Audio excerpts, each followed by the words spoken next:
Selamat datang teman-teman di podcast saya, Halukan Podcast Suara Banjar. Nah, jadi hari ini kita akan tema topik penyelenggara pemilu. Nah, jadi ada narasumber dari yang punya pengalaman langsung nih dalam penyelenggara, yaitu dari KPPS dan saksi salah satu partai. Nah, langsung aja nih kita panggil narasumbernya, yaitu Sofian dan Ferry.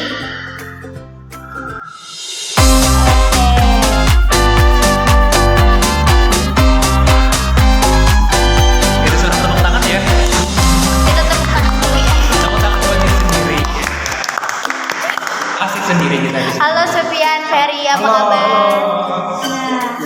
Baju apa juga kabarnya? Nah, alhamdulillah baik saya. Nah, jadi hari ini nih kayaknya menarik nih tentang tema penyelenggara pemilu. Kita langsung saja nih dari Sofian nih. Ya mungkin boleh dari Sofian karena di sini kita lihat ya Sofian sangat berpengalaman sekali karena di sini sudah memakai rompi. Aduh. Keren. Kalau boleh tahu saudara Sofian itu berapa kali sih sudah menonton PPS? Aku sudah 2 kali, sudah pernah Pilkada, Pilpres. Hebat ya? Ya, hebat. Itu berarti gede nih. ya juga kok. Enggak, udah ditampung ya uangnya ya. Oke. Mau tanya nih, Sofian, itu tuh daftar KPPS tuh gimana sih? Daftar sendiri atau ada ajakan dari teman? Kalau soal daftar kemarin itu dilaksanakan secara dipilih oleh ketua RT secara langsung. Nah, jadi itu tuh ada beberapa orang langsung yang dipilih, yang langsung ditarik, langsung didaftarkan, ngumpul surat berkas-berkas, langsung diterima oleh penyelenggara pemilu itu. Oh, jadi ditarik gitu ya, bukan ikut seleksi, ikut tes gitu? Iya, benar. Kalau dari aku ya pernah dengar nih untuk anggota KPPS, kalau nggak salah benar ya, ada beberapa dari daerah yang para ketua RT-nya tuh memilih orang yang dipilihnya sendiri gitu. Padahal nih ada orang beberapa yang layak nih, kayak berkasnya lengkap atau segala lengkap, kayak dari surat kesehatan rasanya ada ya? Iya ada. Nah, surat kesehatan, padahal surat kesehatan mereka nggak lengkap, ternyata malah diterima tuh banyak ya rasanya. Setahu saudara Sofian, nah aku kan sebagai saksi jadinya kayak mendapat berita dan saudara itu pasti tahu juga kan? Iya, pernah ada dengar gitu. Menurut Sofian gimana itu? Pernah nggak di Setahu sana? aku ya nggak pernah bang di tempat aku itu. Pak RT-nya itu kayak kekurangan administrasi gitu langsung ditarik. Malahan harus digugulkan semuanya. Akan tetapi tergantung sih semua daerahnya. Apakah ada beberapa RT atau oknum-oknum lah kita anggap yang melakukan itu. Ya. Gitu ya. Kalau dari sendiri nih, jadi saksi. Di sini kan aku sebagai saksi nih anggota KPPS. Aku juga 2 kali. Pertama di Pilpres sama Pilkada. Nah, pertama di Pilpres itu aku di bagian DPR Kota. Itu DPR Kota. Itu harusnya untuk Partai Golkar. Orang di sini siapa ya, aku lupa, terlalu banyak kan itu ya. Ingat kan itu sampai 24 jam kan. Karena anggota KPPS gimana tuh? Capek kan? Capek kali Pak. 24 jam. Dan di situ nih yang aku soroti banget tuh, kenapa ada beberapa dari anggota KPPS yang sesuai apa sih ini namanya ini? Sesuai nomor TPS-nya itu tuh banyak barang-barang yang belum lengkap, seperti kayak print-printan atau segala macam. Itu tuh aku merasakan tuh kayak apakah duitnya itu kemana gitu. Nah, untuk print-printan itu kan aku sebagai saksi nih harus melihat nih. Nah, jadi print-printan itu kayak banyak yang rusak atau sebelum kok nggak disiapin. Nah, itu yang mulai sampai 24 jam sampai dari kami jam 8 pagi ketemu lagi jam 9 pagi. Oh, jadi dananya tuh nggak transparan ya gitu. Kalau transparan kan itu memang urusan mereka ya kan. Tapi kok nggak bisa dipersiapkan gitu sih gitu. Nah itu untuk yang Pilpres ya. Tapi kalau untuk Pilkada aku aman-aman aja semalam.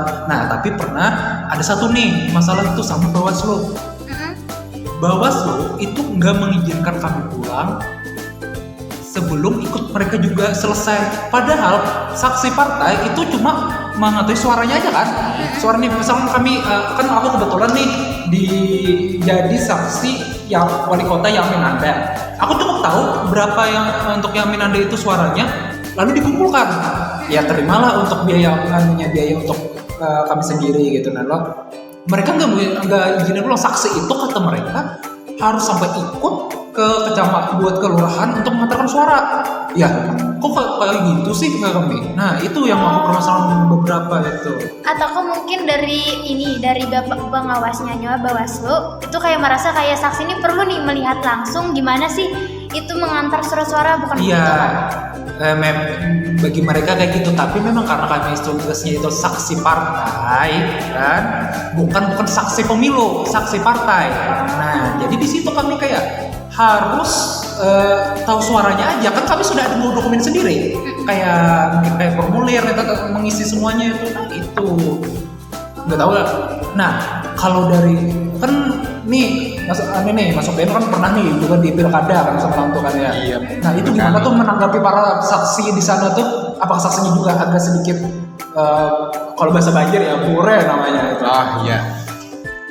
Pada saat itu para saksi emang ada sih beberapa itu rada-rada orang itu kayak dalam bahasa Banjar itu bore lah. Nah, kayak banyak pender segala macam. Nah, kayak orangnya itu pada ngilang semua. Seharusnya kan kalau dari peraturan itu kan biasanya kalau saksi itu diharuskan dari awal sampai hingga akhir. Karena sebagai seorang saksi itu kan melihat secara langsung apakah ada kecurangan dalam pemilu tersebut. Nah, sehingga dibutuhkannya saksi itu untuk mengetahui lah peribahasanya ya gitu Bang. Tapi sesuai sesuai SOP pekerjaannya itu kan nggak sampai harus ikut juga dengan para tim KPPS kan ya? Iya, tidak perlu membantu Bang sebetulnya. Tapi kebanyakan lah setahu aku karena para anggota KPPS itu sendiri sudah kayak kewalahan segala macam karena para masyarakat berdatangan gas yang mencucuk. Itu kewalahan para anggota KPPS sehingga bantu juga makanya sehingga para saksi itu membantu sumbang sumbang tenaga. Iya, sumbang tenaga. Nah, iya gitu. Kalau juga gimana tuh di daerahnya mengalami pelajaran aja apa gimana? Kalau saya sih, kalau di daerah saya tuh saya kurang tahu soalnya tidak melihat secara langsung ya prosesnya. Ikut semalam. Kalau ikutnya kan cuma nyoblos aja tuh lancar aja kan, nggak tahu proses yang kayak kalian yang tahu lebih dalam gitu. Kalau itu jarak TPS-nya jauh apa enggak? Jauh ya? Enggak juga sih. Itu ngeliat nggak ada yang sampai malam, ada yang sampai pemungutan suaranya? Iya benar, ada sampai sore, sampai malam gitu. Karena mungkin banyak masyarakatnya yang Iya, itu sebenarnya banyak calonnya ya. Iya. Kalau ada tuh ya gitu sih. Pilpres itu dari pagi sampai dini hari, lama kali. Kalau sedangkan pilkada itu paling dari pagi hari sampai sore habis asar biasanya. Nah, itu dari Dubai mungkin tadi sebenarnya agak sedikit menyinggung loh, kayak gimana nih ngaruhnya. Kenapa sih kayak banyak ada yang saksi mengeluh dengan beberapa anggota KPPS? Itu karena ya juga dilihat dari segi bayar kami pun beda gitu. Nah, jujur kami kan juga semuanya mahasiswa di sini. Enggak muluk-muluk juga pasti untuk mengikuti ini karena ada biayanya juga gitu. Itu. Iya. Yang saya tahu nih, kalau Ben kan sebagai saksi kayak saksi itu sebagai memantau jalannya. Nah, apa aja sih yang kamu lakukan nih waktu itu? Mau tahu? Jadi dari pagi itu pasti para saksi juga dikumpulkan dan ikut menyanyikan lagu Indonesia Raya ya? Ikut ada. Nah, itu saksi pasti ikut kan loh. Nah, jadi KPPS pasti juga tahu gitu. Nah, kami ikut. Nah, di situ kami sudah mulai sebenarnya kenapa juga bayaran kami lebih kecil karena memang dari segi menghitung, dari segi mengawasi, dari segi kayak mengatur jalannya, itu tuh kami memang nggak ikut, kami duduk aja. Nah, waktu sibuknya kami itu di penghitungan suara, kami memastikan berapa sih suara yang kami pegang nih, yang partai yang kami pegang. Contoh aku yang semalam kayak pilkada itu Yaminanda, aku memperhatikan tuh berapa sih Yaminanda sudah suaranya menang kah atau enggak kah, ternyata hampir menang gitu. Gitu ya. Mau tahu dong nih dari sisi Sofian sama Ferry, apa sih kayak kekhawatiran atau kayak kendala lah dalam prosesnya tuh? Oke. Aku dulu lah dari Sofian ya. Silakan. Nah, kalau dari aku sendiri kan pengalaman dari pribadi aku sendiri, pada saat itu yang paling terkendala lah bagi aku itu masalah anggota yang dipilih, karena pada saat itu ada beberapa orang yang tidak berkualitas, yang tidak sesuai lah, tidak ada mengikuti kayak jalannya. Atau gimana tuh? Yang Contohnya itu kayak pas pemungutan suara itu orangnya malah minder gitu, berjauh. Seharusnya kan seluruh anggota itu kan saling merangkul, saling membantu satu sama lain. Ini malah pergi, itu kan kayak merugikan dari malah merugikan dari anggota-anggota yang lain kan, kayak mempersulit jadinya. Makanya malah memperlambat proses perhitungan suara dan pemungutan suara. Nah, itu sih. Gitu ya. Berarti yang kata kamu tadi kan ada orang yang tidak terkualifikasi atau memenuhi syarat. Apakah itu mungkin karena dipilih secara pribadi oleh RT atau segala macam? Apakah mungkin itu penyebabnya? Menurut Sofian bagaimana? Penyebabnya mungkin dipilih langsung oleh RT karena kerabat mungkin ya, kerabat dekat. Orang dalam gitu ya. Nah, oke. Sekarang dari Ferry nih. Kalau aku ya untuk saksi itu, kalau misalkan masalah anggota nih, saksi itu tergantung dari para paslon itu memilih kayak, kan mereka ini kan paslon kan, itu menyebar lagi nih kayak para yang petingginya lagi adalah gitu nah itu yang mereka kasih tiap daerah itu mau mencari saksi itu ya limit gitu. Nah itu boleh kayak orang terdekat atau kan untuk saksi ini nggak apa-apa, tidak apa-apa juga sih, kayak tidak punya kualitas atau segala macam, yang penting mengerti digital sedikit, masalah digital sama bisa menulis atau segala macam, bisa ngitung pastinya, itu pasti. Nah permasalahannya kadang ada satu partai menghadirkan saksi itu lebih dari satu. Nah itu bagiku tidak efisien.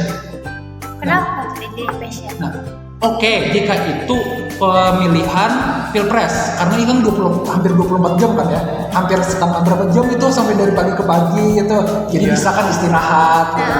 Nah untuk pilkada itu masih ada menerapkan, jadi mereka bingung nih, rata-rata ketua KPPS itu pasti bilang, loh kan saksi itu biasanya satu partai satu, kenapa dua? Ada juga yang bilang untuk para saksinya, ini ada saksi dalam, saksi luar. Nah, gimana tuh maksudnya tuh saksi dalam, saksi luar? Itu gunanya apa? Ini gunanya apa gitu nah itu sih kayak banyak sih masih ada yang kurang efisien untuk masalah pemilihan saksi ini atau segala macam sebenarnya. Dan apalagi yang mau duitnya aja, gak mau jalan tugas. Itu sama aja kan kayak menerima serangan pajar. Gitu ya ternyata. Pernah nggak merasa kayak takut salah atau apa gitu? Takut salah, yang karena namanya kita nyoba lah, ya lah saudara-saudara lah. Apalagi juga ada beberapa efeknya. Pertama bagi kita itu ada pengalaman baru. Iya betul kan. Kedua itu adalah supaya kita bisa berinteraksi dengan orang banyak. Dan ketiga gak muluk-muluk uang. Jauh-jauh ya. Mungkin itu aja sih yang kami ketahui. Jadi kalau takut salah sama Sofian sama kayak Ferry juga. Oke, terakhir nih, menurut kalian seberapa penting sih peran KPPS dan saksi dalam menjaga integritas pemilu, dan apa nih pesan buat kalian teman-teman muda yang pengen ikut nih berpartisipasi dalam pemilu, gak cuma soal pemilih. Duluan aku. Bulan. Bagi aku sangat penting apa namanya, dan untuk kedepannya bagi kalian yang ingin mengikuti, nggak apa-apa kok. Ini aku bilang ya, aku jujur aja, nggak apa-apa jika misalkan ini demi uang, karena di sini jatuhnya kalian bekerja, bukan jatuhnya kalian menerima uang dari para paslon. Di sini kita bekerja untuk mereka, untuk menghitung suara mereka, bukan kayak menerima uang buta aja kan, gitu. Nah dari situ, aku yakin para KPPS juga, apalagi KPPS itu kerjanya sangat banyak sekali. Itu sih kalau dari aku. Ya, kalau dari aku lah, pemilu itu sangatlah penting. Kenapa? Karena di sanalah adanya demokrasi pemilihan secara langsung kan, dipilih oleh rakyat. Nah, kenapa? Kalau pesan aku sih satu aja, pemilih itu yang berkualitas, jangan hanya dipandang karena duit, karena ya kalau yang tidak berkualitas itu untuk apa gitu? Iya. Pemerintahan itu bobrok jadinya, jadi apalah intinya gitu lah. Intinya kita harus bijak-bijak yang memilih. Harus bijak-bijak. Begitu ya. Terima kasih banyak untuk Sofian dan Ferry yang udah berbagi pengalamannya nih. Iya. Kita jadi tahu bahwa pemilu yang jujur dan adil itu butuh kerjasama yang banyak dari banyak pihak, termasuk para penyelenggara dan pengawas di tingkat TPS. Semoga cerita ini bisa menjadi inspirasi buat teman-teman semua untuk makin peduli dan mungkin nanti ikut terlibat juga di pemilu berikutnya. Aku Juju pamit dulu, sampai jumpa di episode berikutnya dari Ngobrol